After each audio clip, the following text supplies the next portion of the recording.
안녕하세요, 나래입니다. 요즘 한창 1분기 JLPT 시험을 준비하시는 분들이 많으실 텐데요. 제가 직장을 다니면서 히라가나도 제대로 모르던 완전 노베이스 상태에서 어떻게 독학으로 JLPT N3 만점을 받을 수 있었는지 그 과정을 오늘 솔직하게 공유해 보려고 합니다. 저는 2025년 JLPT N3 시험에서 전 과목 만점을 받았습니다. 처음 N3를 시작했을 때의 저의 수준은 완전 노베이스 상태였습니다.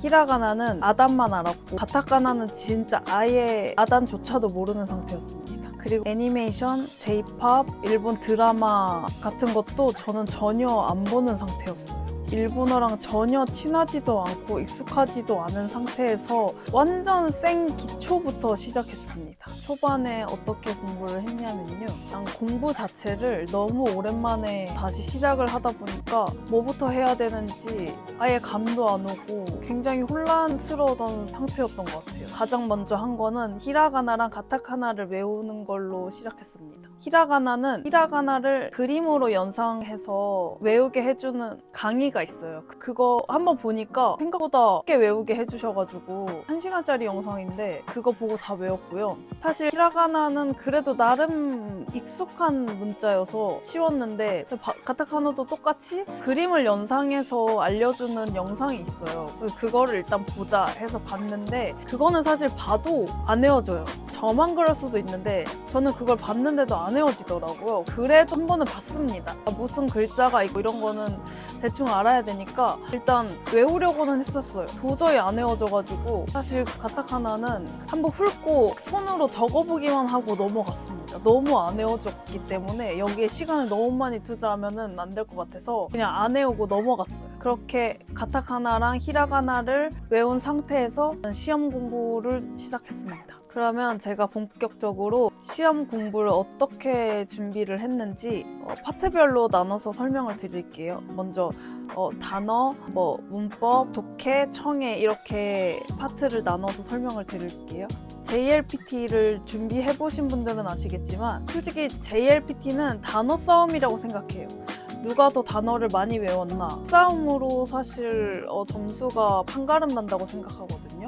그래서 저는 많은 분들이 다 아시는 JLPT 회독 어플로 M5부터 단어를 외우기 시작했습니다. 근데 처음에 정말 막막했어요. 한 단어에 읽는 법, 그리고 히라가나, 한자, 뜻 이거를 다 외워야 되니까 생각보다 시간이 너무 오래 걸리더라고요. 그래서 이 속도로 N상까지 언제 가지? 이런 불안감이 계속 생겼었습니다. 단어를 공부하는 방법을 좀 바꿨어요. 저는 처음에 이 단어를 무조건 완벽하게 외우고 넘어가야겠다 이 생각을 해서 그 한자를 쓰려고 생각했어요. 한자를 써야지만 내가 이걸 외웠다고 생각을 했기 때문에 이걸 써서 외워야겠다 생각을 했는데 JLPT 시험은 쓰기 시험이 아니거든요. 한자를 보고 내가 고르는 그런 거예요. 눈에 익히면 된다고 생각이 들어가지고 무조건 그냥 많이 보자 라는 생각으로 바꿨어요. 그래서 눈에 좀 익으면 넘어가고 이런 식으로 하다 보니까 속도가 올라가더라고요. 저는 그 단어를 외울 때 소리도 같이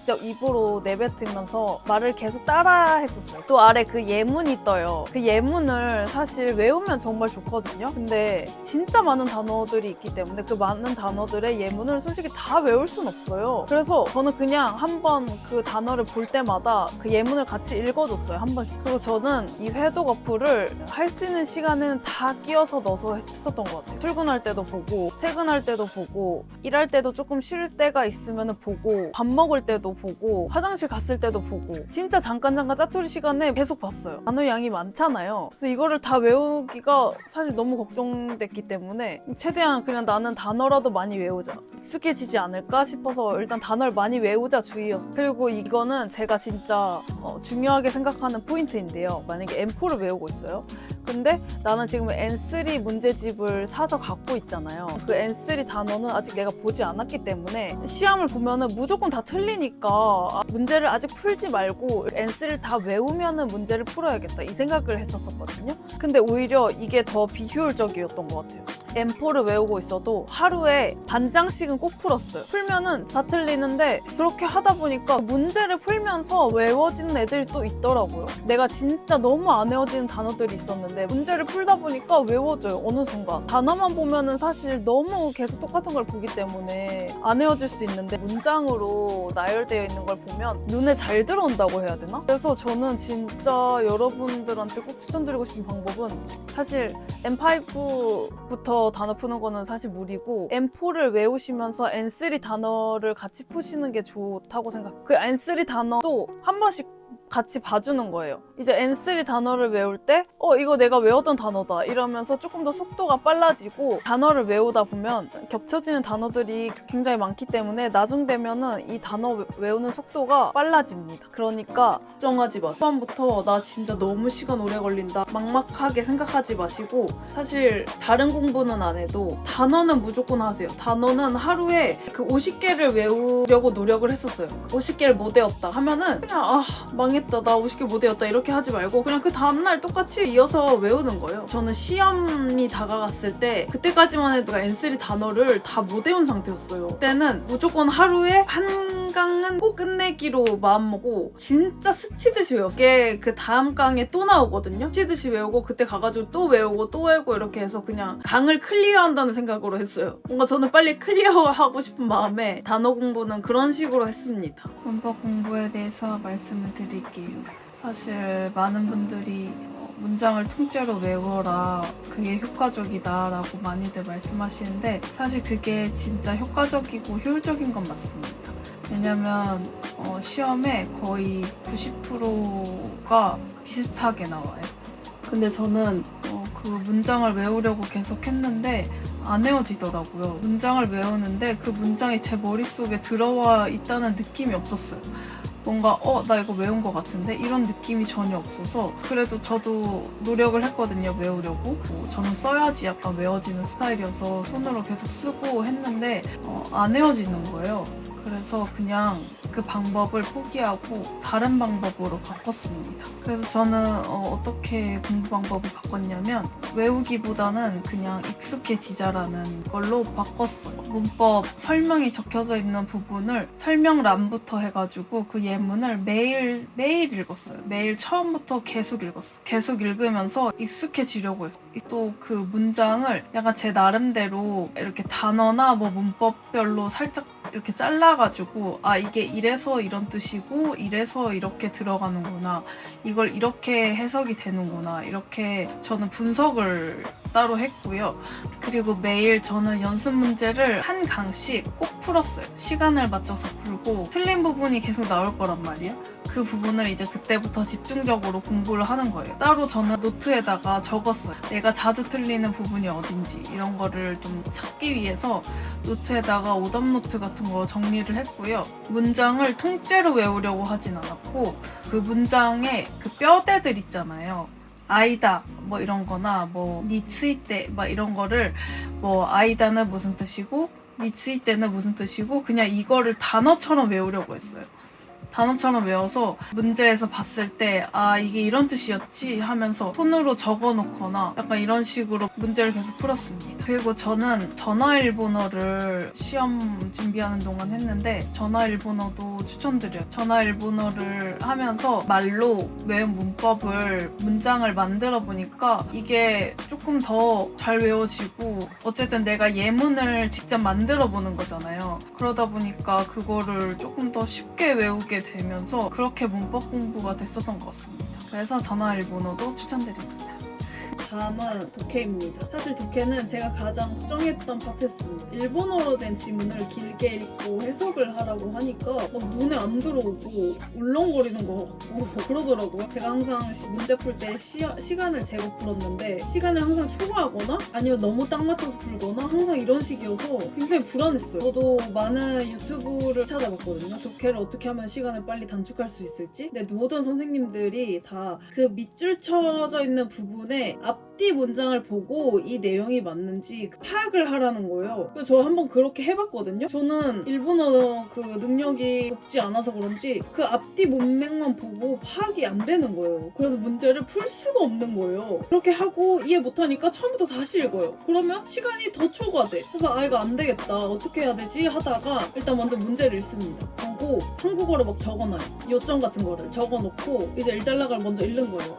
1달러 읽고 이건데 이러면서 계속 조합을 계속했어요. 그러다 보니까 시간이 생각보다 많이 단축이 되고 그 단락을 읽고 제 나름의 한국어로 요약을 적어놨어요. 진짜 아리까리하게 하는 문제들이 많아요. 걔를 잘못해서 나올 수 있는 답들이 거기 항상 꼭 하나씩 있어요. 그래서 그런 거 조심하셔야 됩니다. 걔는 사실 단어 싸움이에요. 문법을 완벽하게 읽으려고 하지 않았고 그냥 단어로 대충 막 오늘은 비가 온다. 이런 거를 그냥 대충 그냥 단어로 오늘 비 온다.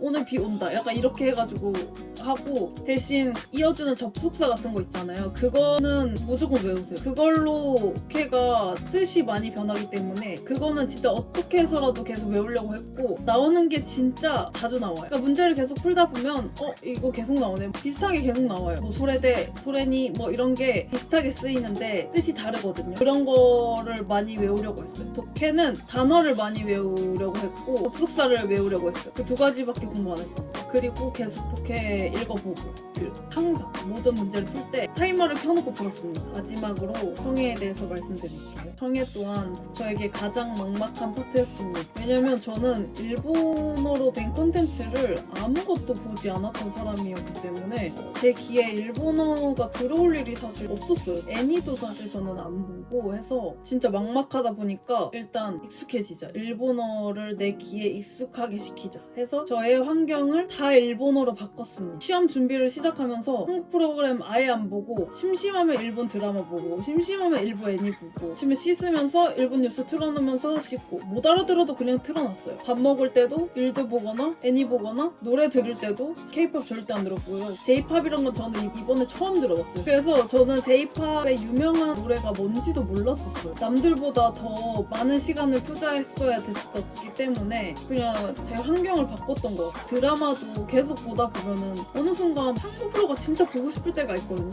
한국 드라마를 일본 더빙을 해주는 게 있어요. 그렇게 보잖아요. 생각보다 재밌고 더빙으로 보거나 한국말 틀어놓고 일본어 자막으로 보거나 그렇게 된 것 같습니다. 청해 공부는 어떻게 했냐면 스크립트를 보고 계속 똑같이 따라 읽으려고 했어요. 내가 어느 부분이 안 들리는구나. 그걸 체크해가지고 이 부분은 이렇게 얘기하는데 내가 못 알아듣는 거구나. 근데 막상 보면은 내가 아는 단어들도 내가 못 알아들을 때가 있거든요. 그런 거를 체크해서 항상 들으려고 했고 그러다 보니까 스크립트를 진짜 많이 봤던 것 같아요. 근데 그게 효과가 좋더라고요, 생각보다. 그리고 많은 분들이 2배속을 해라, 뭐 2.5배속을 하면은 막상 그 시험 보러 갔을 때 그 정속으로 키면은 천천히 들리기 때문에 잘 들린다 막 이렇게 얘기를 하시는데 사실 저도 그렇게 해봤거든요. 근데 2배속으로 들었을 때는 그 원래의 발음이 아니라 다른 발음으로 얘기를 해요. 왜냐면 빨리 얘기하기 때문에 내가 이 발음에 익숙해지지가 않거든요.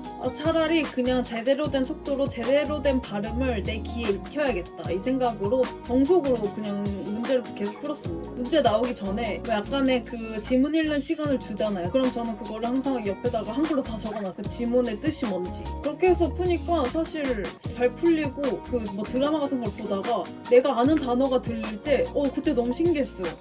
이게 들리네? 이러면서. 그러니까 또 재밌게 하고 또 이렇게 되더라고요. 그리고 또 저는 회화 공부도 같이 조금 늘리고 싶었기 때문에 전화일본어를 시작해서 전화일본어를 하면서 청해 실력이 늘고 그러니까 문장을 만들 수가 있게 되더라고요. 완벽하게 만들지 못해도 단어를 막 조합해서 얘기하다 보니까 그 내가 말을 한 단어들은 금방 외워지고 잘 안 까먹게 되더라고요. 전화일본어도 같이 하시는 것도 나쁘지 않다고 생각해요. 시험 준비하던 당시에는 4개월 정도 했었던 것 같은데 초반에는 그냥 일주일에 2번 정도만 했는데 시험이 가까워질수록 일주일에 4일 정도 했어요. 평일에 첫날에 그냥 쭉 연달아서 하고 계속 말을 하니까 재밌고 더 하고 싶어지고 이렇게 되더라고요. 그렇게 청일 공부를 했습니다. 그럼 공부 루틴이 어땠는지에 대해서 조금 말씀을 드릴게요. 사실 직장을 다니면서 공부를 했었기 때문에 완벽하게 계획적인 루틴은 아니었어요. 퇴근 후에는 밥 먹으면서 일본어 콘텐츠를 보고, 근데 제가 약간 성격상 제가 하고 싶으면 뭐든지 해야 되는 성격이거든요. 초반에 엄청 막 그게 불타오르다가 금방 꺼지는 스타일이에요. 금방 식어버리면서 공부하기 싫고 단어 보기 싫고 일본어 다 진짜 저리 튀었으면 좋겠고 안 보고 싶고, 그래서 한 2달 정도는 공부를 안 하고 놀았습니다. 처음 한 달 진짜 빡세게 하다가 2달 정도는 그냥 놀았습니다. 근데 그 놀 때도 항상 유튜브도 일본어 유튜브 보고 드라마도 일드 보고 노래도 제이팝만 듣고 일본어는 안 끊으려고 했었던 것 같아요. 이거를 포기하진 말자 해서 평일을 그냥 그런 식으로 해서 공부하는 거라고 하자 하고 그냥 저 혼자 속인 거죠. 그렇게 한 2달 정도 놀고 1개월 전부터 저는 완전 공부 모드로 들어갔어요. 친구들도 안 만났고 카톡이랑 인스타 다 삭제하고 그렇게 공부를 본격적으로 시작했습니다. 하루 공부 루틴은 항상 하루에 단어 반장, 청해 반장, 독해 반장, 문법 반장, 이렇게 저는 이 4가지를 하루에 꼭 다 하려고 했어요. 매일 하려고 했어요. 매일. 그래야지 익숙하다. 틀린 거 오답 체크하고 이런 식으로 공부를 했었습니다. 시험 한 달 전부터는 하루에 모의고사를 꼭 한 회씩 꼭 풀고 그날 틀린 거 오답 분석하고 청해도 스크립트 보고 그날 그 틀린 거 다 따라 읽고 단어도 그때부터는 하루에 50개씩 꼭이었어요. 50개 다 외웠으면은 뭐 70개도 외우고, 그렇게 저는 10월부터 11월 달은 하루에 적으면 8시간, 진짜 많으면 11시간까지 공부했었던 것 같아요. 쉬는 날은 집 밖에 절대 안 나가고 그냥 방에 갇혀서 하루 종일 공부했어요. 마지막으로 저의 개인적인 시험 후기에 대해서 말씀드릴게요. 제가 걱정이 진짜 많았거든요. 왜냐면 첫 시험이었고 무조건 합격하고 싶었기 때문에. 그래서 그만큼 열심히 한 것도 있었어요. 근데 시험장에 가서 시험지를 봤는데 생각보다 너무 쉬운 거예요. 그래서 저는 문제 풀 때 나 만점 받을 것 같은데? 약간 이런 생각이 사실 들었어요. 독해는 진짜 너무 쉬워서 사실 시간이 남았었어요. 그 청해도 듣는데 너무 잘 들리는 거예요. 제가 시험 봤을 때가 좀 시험이 쉬웠던 건지는 잘 모르겠는데 굉장히 발음도 잘 들리고 천천히 들리고, 제가 다락원 책으로 공부를 했는데 다락원 책은 진짜 어려운 책이에요. 저는 사실 그 수준으로 나올까봐 진짜 걱정했거든요. 여러분, 다락원 책은 진짜 어려운 거고요. 해커스 책이 그나마 좀 수준이 맞는 것 같은 느낌이었습니다. 마지막으로 제가 이번에 시험을 준비하면서 느낀 거는 진짜 하나입니다. 문제는 많이 풀수록 좋다. 무조건 실력으로 이어진다 라고 생각합니다. 그리고 완벽하게 준비하고 시작하는 것보다 하면서 익숙해지는 게 훨씬 중요하다고 생각해요. 저는 성격상 뭘 완벽하게 해, 그냥 빨리 시작해보자 해서 하는 것도 있어서 저도 이렇게 공부를 했고 시험에 합격했기 때문에 저처럼 노베이스로 시작하는 분들도 충분히 가능하다고 생각합니다. 다들 다가오는 시험에 꼭 좋은 결과 있으시길 바랍니다. 제 공부 방법이 조금이라도 도움이 되셨길 정말 저는 바라고요. 혹시라도 진짜 다른 궁금한 점이 있으시면 알려주세요. 제가 성심성의껏 다 알려드리겠습니다. 감사합니다.